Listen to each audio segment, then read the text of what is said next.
balletcore. So chances are you already know what balletcore is. It's the most recent iteration of dressing like a ballerina, but a romanticized version of one. Realistically, I'm in a dance studio in 50 layers and I wear a blanket to warm up and get my muscles ridiculously warm before I prance around makeup free, hair pulled back, in leotard, skirt and joggers. I feel I enjoy balletcore personally because it's an intersection of sports clothes and things you can move in, combined with hyper-femininity. It's super girly, princessy fashion that I can walk 10 kilometers in, or cartwheel in, or I don't know, actually do ballet in. So our inspiration for that typical ballet outfit starts probably around the Romantic and Victorian era. The Romantic era is an art movement most prominent from the late 1700s to the 1850s. So, we get to focus on spontaneity and an individual's emotions in the arts from poetry to music, a direct contrast to the classical style. Also, people are getting a bit disenfranchised with moving to the city for work. They're inspired by nature in all its unclassical and orderly ways. There's an intersection with cottagecore and that idealized pastoral life. They also live some medieval nonsense, which became what we know as the medieval revival. Again, romanticizing it by not sticking to historical accuracy with things like the fashion, but that magical and mystical feel a bygone era has. Before that new tech we got kinda just sped up capitalism and disenfranchised so many. We still have this philosophy in our lexicon today.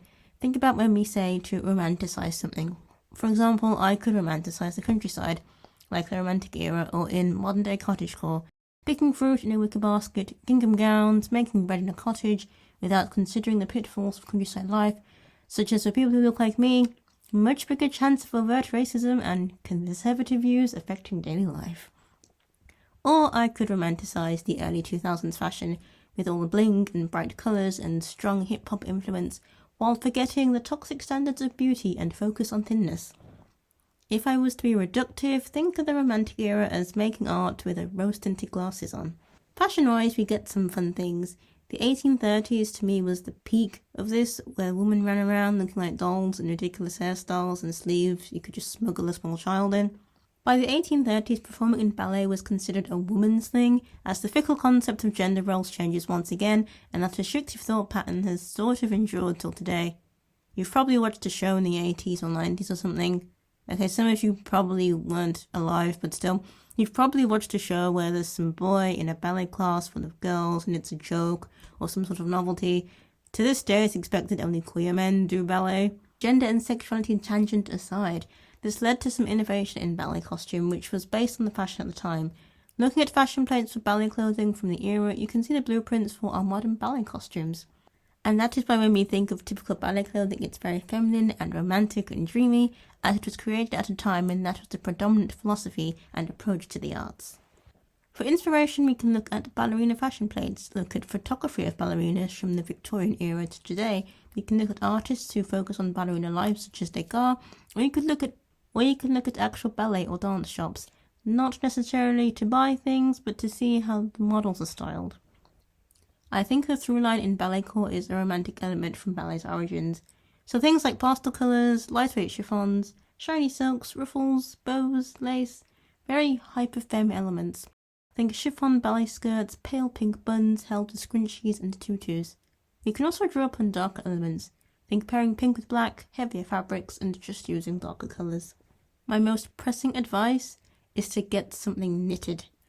Before synthetic stretch fabrics, people used knitted natural fibres such as cotton or wool or silk as casual and sportswear. You can see this a lot in the 20th century as being active and sporty was sort of taking off. This idea of exercising for health and also to fit into the new ideal figure of the 1920s, which although did have shapewear to help you achieve the ideal, it also benefited if you were slim much more than any previous decade as the idea was changing. Knitted natural fibres benefit from being breathable.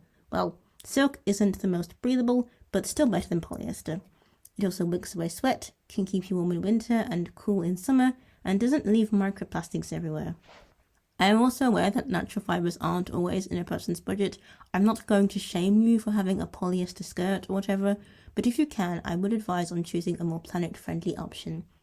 I have this knitted sheer silk top and this knitted cotton bra, which basically acts as a binder as my staples, as they evoke leotard without that So how do I use the bathroom without getting naked thing? Also tights. Tights knitted. I've opted for pink ballet tights. Unfortunately, I can only find polyester ones, but that's how it goes sometimes. So ballet pumps can be found pretty much anywhere and any price range in pretty much any colour. Personally, I like onto straps as they look more authentic to me. I actually don't own any ballet pumps at the moment, and that is because I want to wait and save up for a nicer pair. Also, consider practicality. I love those pink satin ballet pumps, but walking for half an hour on the concrete will destroy them, and I walk a lot.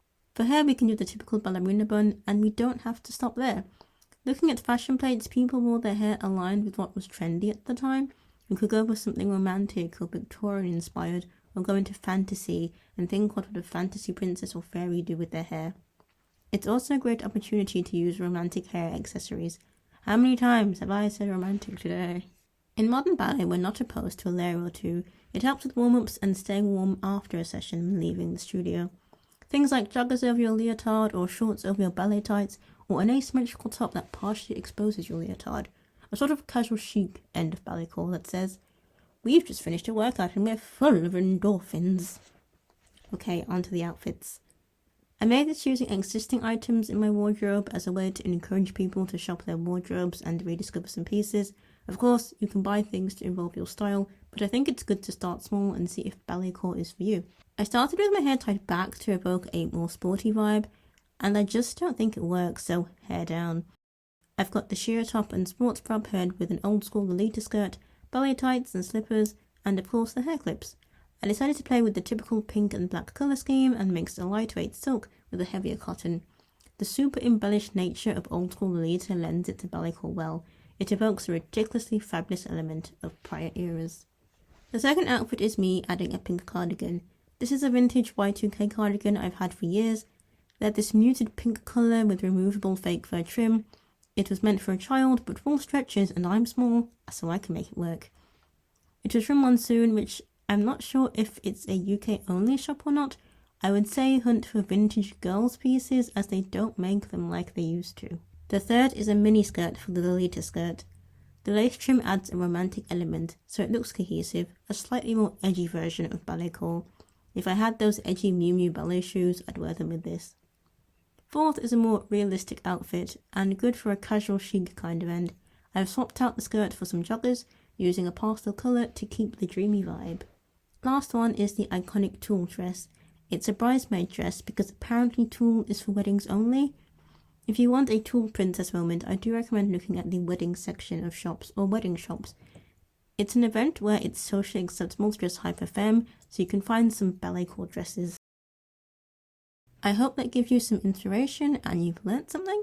There's more places to be inspired by an aesthetic than a Pinterest board, so explore and find yourself. That sounds a little deep for a video on wearing a tutu, doesn't it? And with that, go have fun with fashion. Okay, bye!